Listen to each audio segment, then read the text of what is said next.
지난 시간부터 살펴보고 있는 첫 자바 프로그래밍이 이 그리팅이라는 프로그램입니다. 그래서 이 그리팅은 어떤 정보들을 가지고 있고 그거에 대해서 우리가 저장되어 있는 정보를 가지고 인사말을 만들 수가 있어요. Say hello를 요청하면 내가 가지고 있는 정보를 가지고 인사말을 만들어 주죠. 그러면 우리가 요 네임이나 그리팅의 정보를 바꾸면 바꾸고 나서 다시 say hello를 호출하면 다른 내용이 나오겠죠. 지금은 안녕 상진 이런 말이 나오겠 텐데 뭐 이걸 우리가 바꿔서 뭐 hi 미미 hi 다른 hello world 이런 식으로 다양하게 출력을 할 수가 있습니다.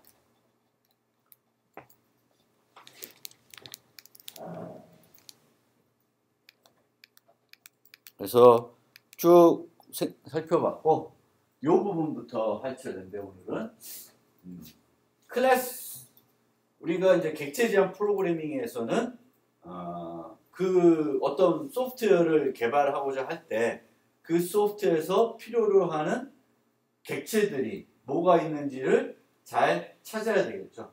그것을 잘 찾는 게 프로그래밍의 스킬이 되겠습니다. C에서는 어떤 문제, 소프트웨어를 개발할 때 이 프로그램을 개발하기 위해서 어떤 함수들로 구성할 것인가가 어떤 프로그래밍 스킬이었다 그러면 객체 제한 프로그래밍에서는 어떤 프로그램을 만들 때 내가 어떤 객체들을 만들어 가지고 이 프로그램을 구성할 건지가 중요한 스킬이 됩니다. 그럼 내가 어떤 객체를 만들어야 되겠다. 그럼 그 객체가 어떤 상태를 갖고 있고 어떤 행위를 하는지를 이제 정의를 해야 되는데 그 정의를 할 때 우리가 뭘 써서 정의를 해요? 클래스라는 걸 정의를 하는 겁니다. 그래서 클래스를 이렇게 정의하고 나면 이제 객체를 생성할 수 있는 그것이 이제 준비가 된 거죠. 그래서 클래스만 존재를 하면 우리가 PC를 그냥 켜놓고 아무것도 안 한 것과 마찬가지로 아무런 일을 못 하는 거죠. 우리가 이제 그 객체를 가지고 뭔가 하기 위해서는 제일 먼저 해야 되는 것이 객체를 생성해야 됩니다.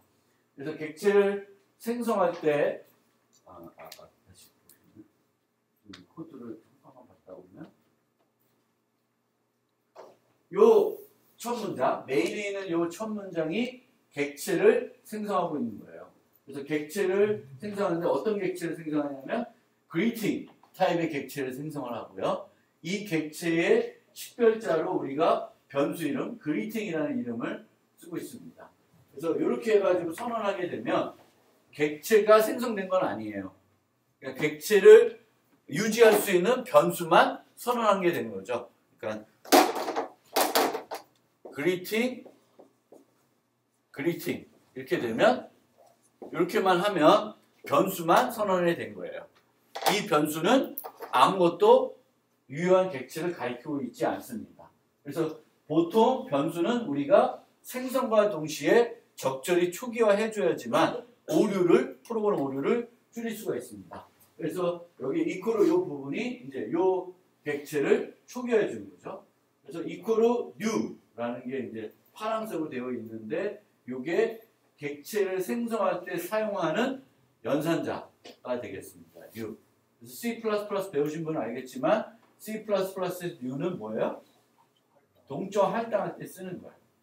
자바도 마찬가지로 이 new는 동적 할당 개념이 들어가 있습니다. 그것에 대해서는 다음 장에서 좀 더 설명을 드리고 우선은 우리가 객체 생성할 때 new라는 것을 쓴다. 그리고 new는 단항 연산자예요. 단항. 그래서 p 연산자를 뒤에 하나 취하게 되는데 여기에 오는 것은 생성자 호출이 오게 되겠습니다. 생성자 호출. 그래서 생성자라고 하는 것은 클래스에 정의되어 있는 특수한 메소드인데 언제 사용하는 메소드냐면은 객체를 초기화하기 위해서 사용하는 메소드가 되겠습니다. 그래서 이 생성자는 그 이름이 뭐랑 같아야 돼요? 클래스 이름하고 같아야 됩니다. 그래서 요 그리팅이라는 이름이 여기랑 같아요. 근데 여기에 보시면 그리팅이라는 생성자가 여기에 정의되어 있어요, 없어요? 없습니다. 정의되어 있지 않아요.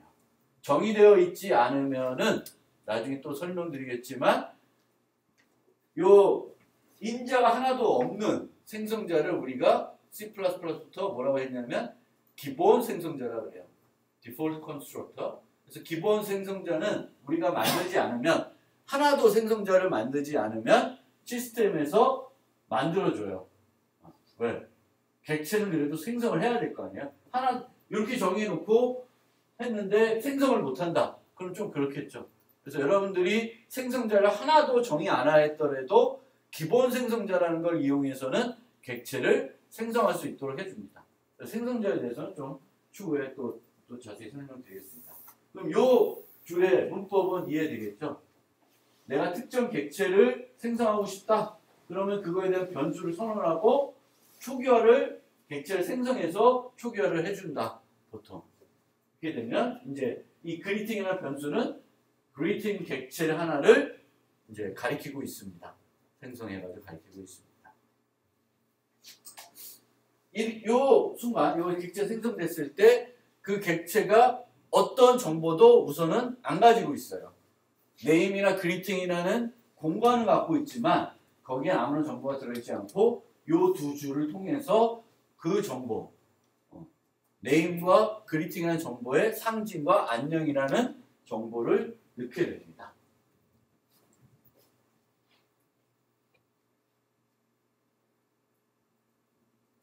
그래서 객체를 생성합니다. 아까 말씀드렸듯이 이 New는 동적 할당 개념이 들어있고요. C++에서는 동적 할당을 하게 되면은 사용자가 직접 반납을 해줘야 돼요. 반납을 해줘야 돼요. 그래서 반납을 해줘야 되는데 자바에서는 반납할 필요가 없습니다. 그래서 delete라는 걸 사용하지 않아요. 누가 반납을 해줘요? JVM이 할 수가 있습니다. JVM 왜 할 수 있냐? JVM은 프로그램을 실행하면서 프로그램이 어떻게 돌아가는지를 계속 관찰할 수 있고 통제를 할 수 있습니다. 그게 기존에 우리가 썼던 C 프로그램은 달라요. C와 C 우리가 개발하고 나서는 실행을 하게 되면 그걸 누가 실행을 해요? 운영체제가 실행을 합니다. 운영체제가 어떤 주도를 하게 되는데 자바는 운영체제가 아니라 JVM이 하게 돼요. 그럼 JVM이 운영체제가 안 하는 여러 가지 일들을 해줄 수가 있습니다. 그 중에 하나가 이렇게 동적 할당된 어떤 공간들을 필요 없어지면 자동적으로 반납해 주는 거예요. 안 쓰도록 해주는 거예요. 객체 변수.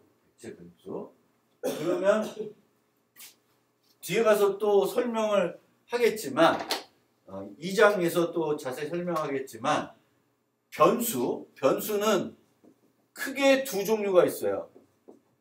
값 타입, 참조 타입.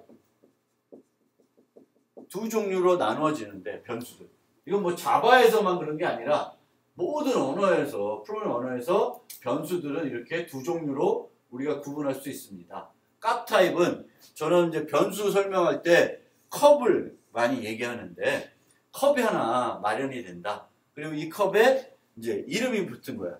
int n. 그러면 n이라는 이름이 이 컵에 붙고요. 이 컵의 크기는 뭐에 맞춰서 되냐면은 요 int 타입의 크기에 맞춰서 맞는 크기의 컵이 생각난다고 생각하시면 돼요.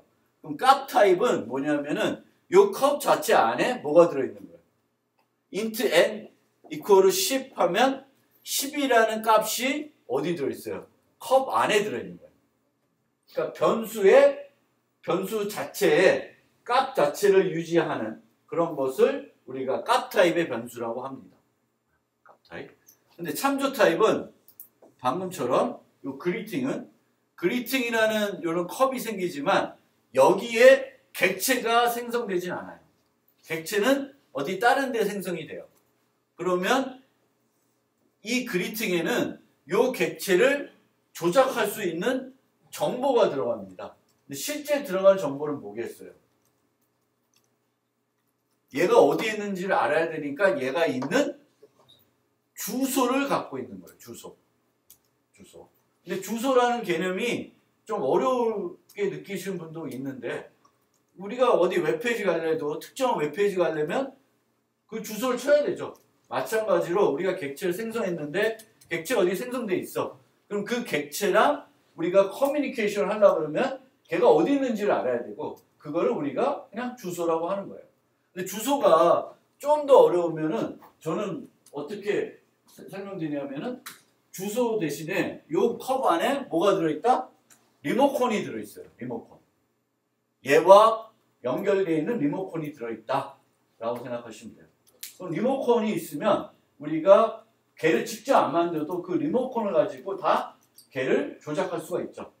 TV가 있으면 우리가 TV가 가서 누르는 게 아니라 리모컨 갖고 누르면 켜지고 끄지고 다 할 수 있잖아요. 그러면 이런 리모컨, 객체를 조작한 리모컨에는 버튼들이 있는데 버튼이 몇 개 있냐면은 그 메소드, 밖에서 호출할 수 있는 메소드들이 이 버튼에 달려있다고 생각하시면 돼요. 그러면 우리가 요 변수를 가지고 할 수 있는 일들은 뭐가 되겠어요? 요 세 가지 일이 되겠죠. 그러니까 얘네들은 접근 제어 측면에서는 무슨 애들이요? 퍼블릭한 애들. 퍼블릭한 메소드에 대해서는 요 리모컨에 버튼이 있다고 생각하셔도 그렇게 추상적으로 생각해서 그게 더 이해가 쉬우시면 그렇게 생각하시면 되겠고 그냥 주소를 갖고 있다. 그것도 뭐 어렵지 않으면 그렇게. 그러니까 자바 C 뿔뿔에서는 포인트라는 타입도 주소를 갖고 있고요. 레퍼런스라는 타입도 주소를 갖고 있어요. 둘이 좀 다르지만 자바는 딱 요 두 종류밖에 없어요. 포인트 타입 없고 값 타입하고 참조 타입 두 종류만 가지고 있고 객체들은 다 이렇게 참조 타입으로 사용이 됩니다. 참조 타입. 그러니까 모든 객체는 자바에서는 동적 할당을 하게 됩니다. 그래서 이렇게 동적 할당된 이런 거 가지고는 점이라는 연산을 가지고 이제 접근을 합니다. 이 점이라는 연산을 가지고 여기 요 버튼들을 사용할 수 있게 되는 거죠. 그래서 greeting.setName 해가지고 정보를 상징이라고 정보를 줘서 설정하게 해두고 나중에 이제 say hello를 찍어봅니다. 근데 여기 볼 때 우리가 프로그램을 짜라 그러면 이제 say hello는 화면에다가 인사말을 찍는 거다라고 하면 이 system out이라고 하는 println을 say hello 안에다가 구현할 수도 있어요. 안에다가. 근데 그것은 좋은 방법이 아닙니다. 왜냐하면 우리가 greeting이라고 하는 것은 콘솔 프로그램에서도 우리가 쓸 수도 있고 다른 데서도 쓸 수가 있습니다. 근데 거기다가 시스템 아웃이라고 해놓으면 그 say hello라는 메소드는 어디서만 쓸 수 있어요? 콘솔 프로그램에서만 쓸 수가 있습니다. 그래서 그렇게는 하는 거예요. 그러니까 어떤 객체를 만들 때 그 객체가 꼭 특정한 환경에서만 동작한다고 만들지 마시고 범용적으로 만드는 거예요. 그리고 실제 사용자하고 인터랙션하는 부분은 그 클래스하고는 별도로 만드는 거예요. 별도로. 뭐 이게 자바 FX 갖고 만들 수도 있고 콘솔용을 만들 수도 있고 스윙을 만들 수도 있고 안드로이드에서 안드로이드 SDK 갖고 만들 수 있는 거예요. 출력하는 부분은. 그리고 그런 부분에서 나머지 똑같은 그리팅은 자바 코드는 그대로 변함없이 이 정도 수준에서 필요하면은 다 쓸 수 있는 거예요. 그래서 이런 것들을 이 안에다가 넣는 게 아닙니다. 그래서 콘솔 출력은 시스템 아웃이라고 하는 걸 가지고 이제 하게 됩니다. 지난번에 설명을 드렸겠지만 우리는 이렇게 어떤 문장이 있을 때 이 문장에 여러 개의 식별자들이 쓰여지고 있는데 시스템 아웃, println, greeting, say hello 쭉 쓰여져 있는데 그 형태만 보더라도 얘가 어떤 엔진, 어떤 타입의 엔진, 어떤 종류인지를 구분할 수 있습니다. 그러니까 얘가 클래스 이름인지 변수 이름인지 메소드 이름인지를 구분할 수가 있어요. 그래서 여러분들도 그 구분이 되게끔 그 관례를 따라서 프로그래밍을 해주셔야 됩니다. 시스템은 대문자로 되어 있으니까 무슨 이름? 클래스 이름이 되겠죠. out은 소문자로 되어 있으니까 변수 이름 아니면 메소드 이름이에요. 근데 out이라는 식별자 뒤에 바로 뭐가 왔어요? 점이 왔어요. 그러면 쟤는 메소드 호출이 아니라 메소드 이름이 아니라 변수다라는 걸 알 수가 있습니다. 그 다음에 println이 오고 이 println 식별자 뒤에는 뭐가 왔어요? 가로가 왔죠. 가로는 함수 호출을 얘기해요. 그래서 함수 이름은 딱 두 군데 쓰여집니다. 함수를 정의할 때 그리고 함수를 호출할 때 그리고 함수를 정의할 때와 호출할 때 둘 다 이름 뒤에 뭐가 붙어요? 가로가 와요. 그렇죠? 정의할 때도 가로가 오고 호출할 때도 가로가 옵니다. 정의할 때는 인자 목록을 놔야 할 테고 인자 목록을 그리고 호출할 때는 인자 값들을 거기다 넣어주겠죠. 그래서 가로만 오면 이 프린tln은 그런 거구나. 이제 그 함수 이름이구나 알 수가 있고요. 그러면은 다시 되돌아서 out이라는 애는 자바에서는 이제 객체이겠구나. 뭘 변수 이름 점 해가지고 뭘 부를 수 있다는 것은 그 이름이 객체를 가리키는 변수라는 거죠. 객체 변수라는 거죠. 그리팅 얘도 소문자로 있으니까 이것도 객체 변수 이름이 되겠고 say hello는 뒤에 있으니까 변수다. 그러니까 함수다라는 걸 알 수가 있습니다. 그래서 그렇게 이제 여러분들이 그 형태만 보면 요게 클래스 이름인지 변수 이름인지 함수 이름인지 알 수가 있어야 됩니다. 그리고 이제 우리가 콘솔 출력을 하고 싶으면은 이제 콘솔 출력해주는 그 클래스를 찾던가 함수를 찾아야 되는데 자바에서는 클래스를 찾아야 되겠죠. 클래스. 객체 지향에서는 어떤 기능을 필요로 할 때 그 기능을 하는 클래스를 찾아서 그 클래스의 객체를 생성해서 사용을 해야 됩니다. 되는데 콘솔 출력 그리고 키보드 입력 같은 경우에는 객체 지향으로 모델링 되어 있어요. 왜냐하면은 이 콘솔 출력하는 거나 키보드 입력받는 것은 버퍼라고 하는 것을 내부적으로 사용을 하고 있고요. 그 버퍼를 이제 이 객체들이 관리하게끔 프로그래밍 해놓고 있기 때문에 그 객체로 모델링하는 것이 좋습니다. 그래서 당연히 자바에서는 out, 이 시스템의 out에 있는 요 객체가 콘솔 출력할 때 사용되는 객체가 되겠고요. 그래서 시스템 out의 객체를 이용해서 콘솔 출력을 하는구나. 그럼 이 시스템 out에는 어떤 메소드 내가 쓸 수 있나? print라는 메소드가 있고 println이라는 메소드가 있고 printf라는 메소드가 있습니다. printf, println, print 메소드 세 가지가 있습니다. 그리고 여기서처럼 시스템 아웃 보통 객체는 프로그래머가 직접 생성을 해야 되는데 되게 예외적인 케이스이지만 아웃 같은 경우에는 시스템에서 미리 만들어서 라이브러리에 넣어놨어요. 그러니까 여러분들이 생성할 필요는 없습니다. C++에서도 cout, cin 이런 거는 객체들이고 만들어져 있습니다. 여러분들이 만드는 건 아니에요. 그래서 세 가지 메소드가 있는데 출력할 때 printf는 C에 썼던 printf하고 동일한 형태입니다. 형식화된 출력을 할 수가 있고요. 처음에는 printf가 없었는데 printf가 없다 보니까 되게 불편한 거예요. 그래서 printf는 좋아요. 그래서 콘솔에 뭔가 형식화에 대해서 출력할 때는 printf를 쓰고 단순하게 뭔가 데이터를 출력해보고 싶을 때는 println이나 print를 쓸 수가 있습니다.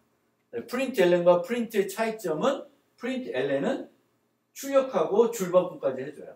print는 줄바꿈을 안 해줍니다. 물론 print 하면서 여기다가 그 문자열 내에다가 역슬래시 n 넣으면은 println하고 똑같겠죠. 똑같이 되겠습니다. 그리고 이 메소드들은 하나만 정의되어 있는 게 아니라 똑같은 메소드들이 여러 개 정의되어 있습니다. 그것을 우리가 전문 용어로는 오버로딩이라고 하고요.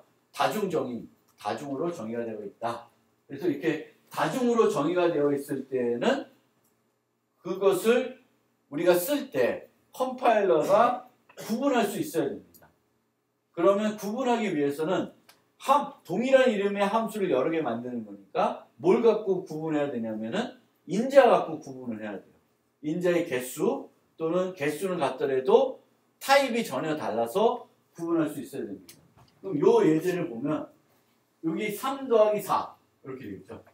그럼 요 3 더하기 4는 무슨 타입이에요? 3 더하기 4 정수죠.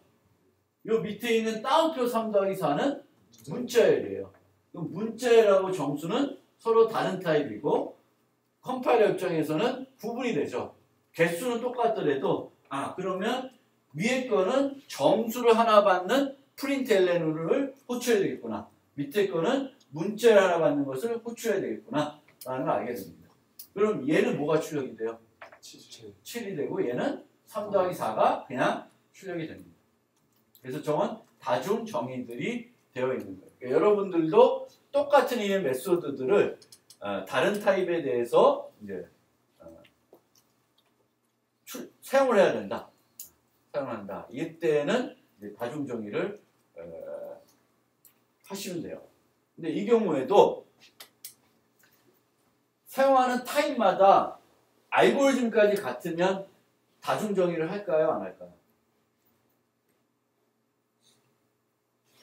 뭐 정수를 받고 뭘 받는데 내부적인 어떤 알고리즘은 같아버려요. 알고리즘이 같아. 얘는 알고리즘이 달라요. 정수를 출력하는 알고리즘하고 문자를 출력하는 알고리즘이 조금 달라요. 다르면 코드가 달라지겠죠. 그렇죠?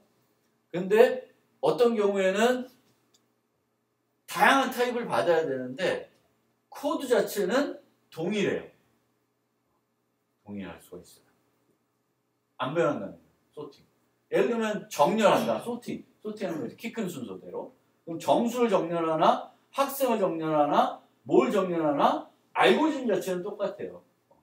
그러면 그럴 경우에는 내가 정수를 정렬하는 함수 하나 만들고 부동소 정렬하는 함수 하나 만들고 뭐 학생 정렬 함수 하나 만들고 이렇게 해서 막 10개씩 다중 정의를 안 해요. 하나만 정의를 해요. 그래서 그럴 때는 이제 범용 프로그램을 하게 되겠죠. C++ 같은 경우에는 템플릿이라는 기능을 써가지고 함수를 하나 정의해서 쓰게 됩니다. 그래서 그거는 또 다중 정의하고는 좀 구분이 되는 겁니다. 그러니까 다중 정의는 보통 다양한 타입을 어떤 하나의 이름이 받는데 뭐가 달라? 코드가 다를 때 다중 정의하는 거고 코드가 같으면 우리는 그것도 이제 코드 중복이 되니까 코드를 중복 안 하기 위해서 범용 프로그램이라는 걸 쓰게 됩니다. 그래서 그 나중에 또 기회가 되면 설명드리겠습니다. 그래서 다중 정의. 인재 계수 타입 차이로 구분합니다. 언제 사용하냐? 다른 타입 인재 처리를 하는데 코드가 다른 경우. 코드까지 알고리즘까지 같으면 다중 정의로 처리하진 않아요. 그리고 인자 중 널리 사용되는 기본값이 있는 경우에도 다중 정의를 이렇게 합니다. C++은 이렇게 안 하겠죠. 기본값을 여기 equal 10 뭐 이렇게 하는 게 있잖아. C++은 디폴트 인자이라는 게 있어요. 근데 자바는 그건 없어요. 그러면 보통은 이제 일반적으로는 우리가 어떤 문자열을 정수로 바꾸는데 보통은 정수 바꿀 때 어떤 진법으로 바꾸겠어요? 10진법으로 바꾸는 거예요, 주로. 근데 꼭 10진법만 있지 않고 8진법, 16진법, 2진법 뭐 있어요. 가끔 써요. 그러면 어떻게 만드냐면은 얘를 만들어 주는 거예요. 만들어 주고 얘를 하나 만드는데 얘는 문자열만 주면은 얘는 뭘 호출해? 밑에 걸 호출해요. 그리고 요 값으로 뭘 줘요? 10을 주는 거예요. 그러니까 우리는 얘를 그냥 바로 호출할 수 있죠. 요걸 주면서 내가 1, 2, 3, 4를 정수 받고 싶다. 그러면 요 밑에 있는 요 파스인트 요거를 써서 정수로 바꾸려고 할 수도 있죠.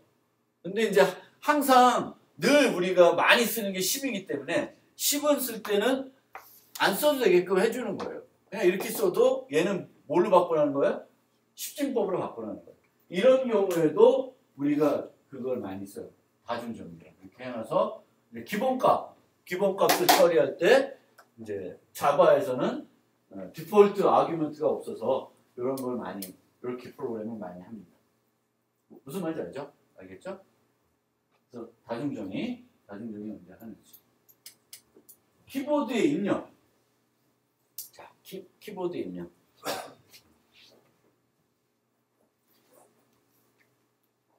시간이 설명드리고 쉬었다가 같이 해볼게요. 자, 여기 보시면 이제 시스템 인이라고 하는 게 보여요. 시스템 인. 그래서 아까는 출력할 때는 뭐 썼어요? 시스템 아웃을 썼어요. 시스템 아웃은 기본 출력. 그래서 그 화면이 되겠죠. 화면. 그리고 시스템 인은 기본 입력이니까 기본 입력은 보통 키보드가 되겠습니다.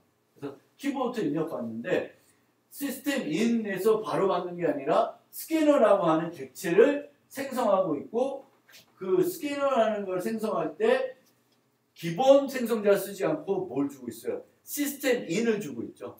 시스템 인. 그래서 스캐너라고 하는 걸로 입력을 처리하는데 초기화를 시스템 인으로 하고 있습니다. 그럼 내가 입력을 스캐너를 이용해서 입력받는데 어디로부터 입력받고 싶다는 거예요? 키보드로부터 입력받고 싶다는 거예요. 그럼 스캐너는 키보드로부터 입력받을 때만 쓸 수 있는 것이 아니라 다른 곳으로부터 입력받을 때도 쓸 수 있다는 것을 의미하겠죠. 어디로부터 입력받을 때 쓸 수 있을까? 마우스? 넘어갔다. 보통은 이제 파일에서 입력받고 싶을 때. 사용자 친 게 아니라 파일에서 입력받고 싶을 수도 있습니다. 그러면 이제 요 위치에 시스템 인이 들어가는 게 아니라 뭐가 들어있어요? 파일 이름이 들어갈 때 됩니다. 그럼 그 파일을 열어서 그 파일로부터 텍스트 입력을 우리가 처리할 수 있습니다. 나머지 부분은 동일하게 됩니다. 내가 키보드부터 처리하나 파일로부터 처리하나 똑같이 되는 거예요. 그래서 스캐너라는 거를 써서 처리하는데 이제 시스템 인을 갖고 바로 시스템 인에 뭔가 메소드를 불러서 입력받는 것이 아니라 스캐너라고 하는 버퍼를 처리해주는 그 객체를 생성해서 쓰게 됩니다. 스캐너 쓰게 돼요. 근데 이 스캐너는 대문자니까 이제 클래스 이름이 될 테고 여러분이 정의한 것이 아니니까 어디에 있는 거예요? 라이브러리에 있는 거죠. 그럼 라이브러리에 있는 것들 중에 몇몇 개를 제외하고는 C처럼 컴파일러에게 그 정보가 어디에 있는지를 알려줘야 돼요. 그래야지만 그 정보를 보고 이 문장이 올바르게 작성됐는지 문법적으로 코렉트한지를 검사할 수가 있습니다. 그래서 여기 보면 이 문장이 있죠. import java util scanner. 요게 C에서 또 C++에서 뭐에 해당되는 거예요? sharp include에 해당되는 부분입니다. 컴파일러에게 내가 라이브러리에서 지금 스캐너를 쓰려고 있으니까 이 스캐너 관련 정보 저기 있으니까 보고 내 문장이 잘 되어 있는지 검사해달라. 뭐 이런 식으로 되겠습니다. 이렇게 객체가 생성이 되고요. 객체가 생성이 되면 입력을 받을 수가 있습니다. 입력을 받을 수가 있고 in next int라는 건 다음 종수 달라는 건데 버퍼에 있는 다음 종수예요. 버퍼에. 그럼 우리가 버퍼에 데이터를 넣어놓으면 그 버퍼에 있는 첫 번째 종수는 N1에 두 번째 종수는 N2에 들어가게 됩니다. 그리고 여기 보시는 것처럼 변수들을 C에서는 변수 선언할 때 어디다 해야 돼요? 반드시 함수 시작 부분에 변수를 선언해야 돼요. C++부터는 변수 선언 위치에 대한 제약이 없습니다. 그래서 변수는 그 사용되는 시점과 가까운 곳에 가독성 측면에서 좋은 곳에 선언을 해주시면 돼요. 그러니까 예전에는 다 여기다가 해놓고 뒤에다 막 썼는데 그러면 읽을 때 위에 봤다가 다시 밑에 보고 이렇게 돼요. 쭉 읽어 내려가면서 너무 위에서 정의되어 있던 걸 아래서 쓰면 제가 뭐였지 하고 또 헷갈리는 경우가 있어요. 그래서 이제는 자바도 그렇고 C++도 그렇고 다른 요즘 모던한 언어들은 그 변수 선언 위치에 대한 제약이 없습니다. 그래서 내가 필요한 데랑 가까우면서 가독성이 좋은 위치, 내가 생각할 때 좋은 위치에다가 하게 됩니다. 그래서 이렇게 하고 있고요. 여기서 프린트F 썼네. %p. 근데 재밌는 거는 여기 %n이라고 썼어요. 이래도 돼요. 자본. 왜 이렇게 하는지 모르겠는데 그냥 역슬래시 n 해도 되고요. 우리처럼 해도 되고 %n 해도 그 %n을 줄바꿈으로 인식해요. 그래서 그런 차이가 있습니다. 그러면 하나, 둘, 세 개니까 뒤에 몇 개가 와야 돼? 데이터가 3개가 와야 되겠죠? 그래서 n1, n2, n1 더하기 n2. 그러면 2개의 더한 값이 출력이 되겠죠. 잠깐 쉬었다가 진행을 하겠습니다.